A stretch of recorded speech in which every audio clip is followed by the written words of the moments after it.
Area 51 से एक unknown caller ने radio show host Art Bell को शो के दौरान कॉल की। कॉल करने वाला शख्स हद से ज्यादा घबराया हुआ था, जो अपने आप को एरिया 51 का एक्स एम्प्लॉय बता रहा था। उस शख्स ने आर्ट बेल को एरिया 51 से मुतालिक चंद हैरत अंगेज राज बताना अभी शुरू ही किए थे कि अचानक सैटेलाइट ट्रांसमिशन बंद हो गई और उस कॉलर से राब्ता टूट गया। लेकिन 7 महीनों के बाद उस शख्स की दोबारा कॉल आई।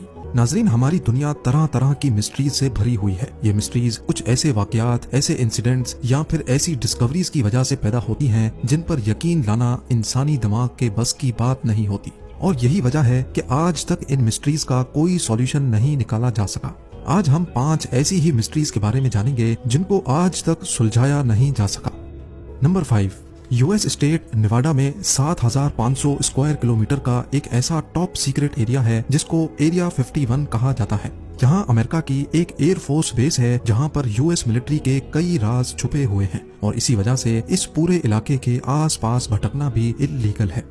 जिन लोगों को यहाँ किसी काम के लिए लाना होता है तो पहले उनकी टॉप लेवल पे सिक्योरिटी क्लियरेंस की जाती है और उसके बाद उनको लॉस वेगस से एक स्पेशल जहाज में बिठा कर लाया जाता है और इस जहाज की खिड़कियों से बाहर कुछ नजर नहीं आता।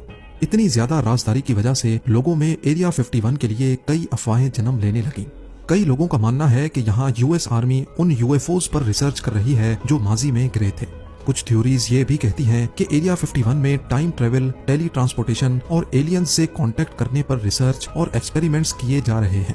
हत्ता के कुछ लोगों का तो ये भी ख्याल है कि 1969 में चांद पर लैंडिंग की शूटिंग एरिया 51 में ही की गई थी। ऐसा क्या है एरिया 51 में जो अमेरिका पिछले 65 सालों से छुपा रहा है? लोगों में एरिया 51 के लिए क्यूरियोसिटी तब मजीद बढ़ गई जब 1997 में एक radio show host Art Bell को एक कॉल आई। कॉल करने वाला शख्स हद से ज्यादा घबराया हुआ था, जो अपने आप को एरिया 51 का एम्प्लॉय बता रहा था। उसने आर्ट बेल को बताया कि उसकी जान को खतरा है और वो अब जो कुछ बताने जा रहा है उसको गौर से सुना जाए। उसने बताया कि अमेरिकन गवर्नमेंट हमारी दुनिया को बदलने जा रही है जिसमें हम आज रहते हैं। उसका मजीद कहना था कि एलियंस रियल में एग्जिस्ट करते हैं और एरिया 51 में यूएफओज को रिवर्स इंजीनियरिंग करके उन पर रिसर्च की जा रही है। अभी वो शख्स और कुछ बताता कि सैटेलाइट ट्रांसमिशन बंद हो गई जिसकी वजह से उस शख्स से राब्ता टूट गया। 7 महीनों के बाद उस शख्स ने दोबारा आर्ट बेल को रेडियो शो के दौरान कॉल की और बताया कि पिछली वाली कॉल फेक थी और उसने एक मजाक किया था। लेकिन अगर पिछली वाली कॉल फेक थी तो वो इतना घबराया हुआ क्यों था, और अगर ये सच नहीं था तो ठीक उसी वक्त सैटेलाइट क्यों बंद हुई थी? ये स्ट्रेंज कॉल अभी तक एक मिस्ट्री बनी हुई है जिसने एरिया 51 से मुतालिक कई सवालात छोड़ दिए हैं। नंबर 4, ये बात है साल 2003 की, जब चिली के एटाकामा डेजर्ट से सिर्फ 6 इंच लंबा एक हाथ की साइज जितना ढांचा मिला था। ये ढांचा एटाकामा डेजर्ट की एक वीरान बस्ती में सफेद कपड़े में लिपटा हुआ पाया गया। क्योंकि ये सिर्फ 6 इंच का था और इसकी शक्ल इंसानों से काफी हटकर थी, इसी वजह से ये समझा जाने लगा कि ये ढांचा किसी ऐसे एलियन का है जो अर्थ पर आकर वापस नहीं लौट पाया। एलियन होने का अनुमान लोगों में तब मजीद बढ़ गया जब इनिशियल इन्वेस्टिगेशन से मालूम पड़ा कि ये ढांचा किसी 5 से 6 साल के इंसान का है। लेकिन इसकी छोटी सी साइज देखकर इस बात पर यकीन करना मुश्किल था, क्योंकि 5 से 6 साल का इंसान इतना छोटा आखिर कैसे हो सकता है? ढांचा जिसकी तमाम हड्डियां साबित और एक दूसरे से जुड़ी हुई थी और हत्ता के इसके दांत भी जुड़े हुए थे, इसको अगले कई सालों तक एलियन ही समझा जाने लगा। लेकिन फिर 2013 में इस पर डॉक्टर्स की एक टीम ने रिसर्च शुरू कर दी। डीएनए सैंपल्स और हड्डियों के कई सैंपल्स लेने के बाद मालूम पड़ा कि ये ढांचा करीब 40 साल पुराना है और ये किसी एलियन का नहीं बल्कि ये इंसान का ही ढांचा है, जो शायद अपने पैदा होने से पहले ही किसी वजह से मर गया था।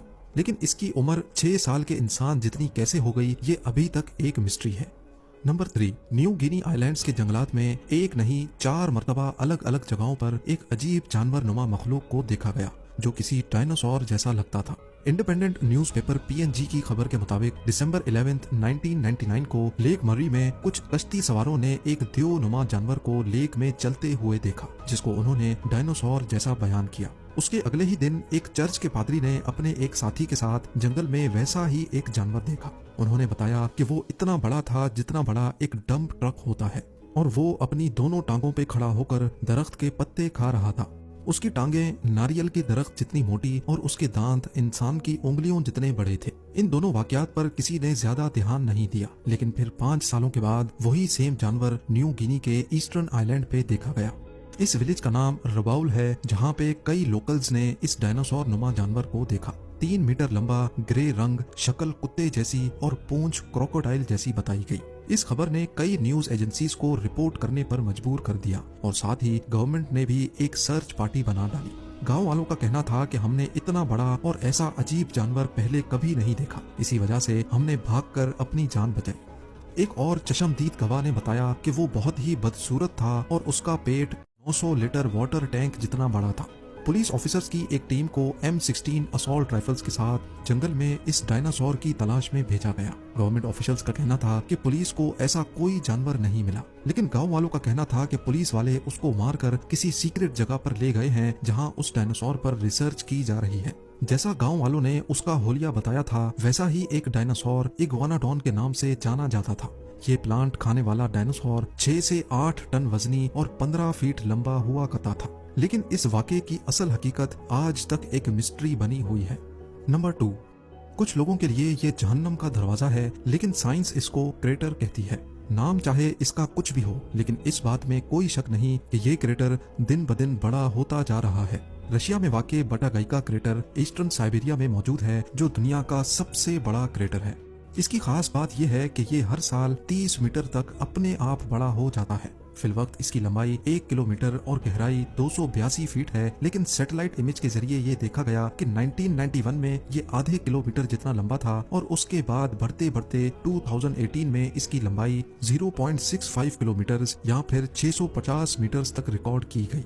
लोकल्स का मानना है कि इस क्रेटर के अंदर से अजीब अजीब आवाजें सुनाई देती हैं, जैसा कि कुछ गलत होने वाला है, और इसी वजह से इसका नाम जहन्नम का दरवाजा या फिर डोर टू हेल रख दिया गया है। लेकिन साइंसदानों का मानना है कि ग्लोबल वार्मिंग की वजह से अर्थ का ये हिस्सा मेल्ट हो रहा है, जो पिछले लाखों सालों से फ्रोजन कंडीशन में था। पर आज भी इस क्रेटर को बड़ी खौफ की निगाहों से देखा जाता है। और अब नंबर 1, 1920 में एक कमर्शियल जहाज पेरू के ऊपर से गुजर रहा था, तभी पायलट ने जमीन पर अजीबो गरीब फिगर्स बनी हुई देखी। ये फिगर्स जमीन के इतने बड़े एरिया पर फैली हुई हैं कि जमीन पर रहकर इनका अंदाजा लगाना नामुमकिन है। नेज़का लाइंस के नाम से पहचानी जाने वाली ये फिगर्स पेरू में 200 मील के एरिया पर फैली हुई हैं। कुछ पहाड़ों के ऊपर बनी हैं, तो कुछ को फ्लैट सरफेस पे देखा जा सकता है। जियोमेट्रिक शेप से लेकर यहाँ जानवरों और परिंदों के स्केचेस भी देखने को मिलते हैं, जिनमें से कई फुटबॉल फील्ड्स जितने बड़े हैं। अभी तक टोटल 24 शेप्स इस एरिया से ढूंढी जा चुकी हैं और शायद कई अभी तक हमारी नजरों से ओझल हैं।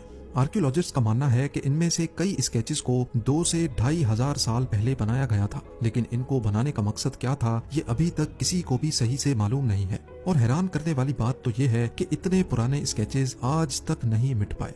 एक स्वीडिश राइटर ने अपनी बुक में लिखा था कि ये हजारों साल पहले यूएफओस की लैंडिंग साइट्स हुआ करती थी, जिनको यहाँ रहने वाले लोग एलियन गॉड्स माना करते थे। लेकिन कई आर्कियोलॉजिस्ट इस किताब के दावों को मानने से इनकार करते हैं। उनका मानना है कि कदीम दौर में इन जियोग्लिफिक्स या फिर स्केचेस का मकसद यहाँ रहने वाले लोगों के रस्मो रिवाज से जुड़ा था।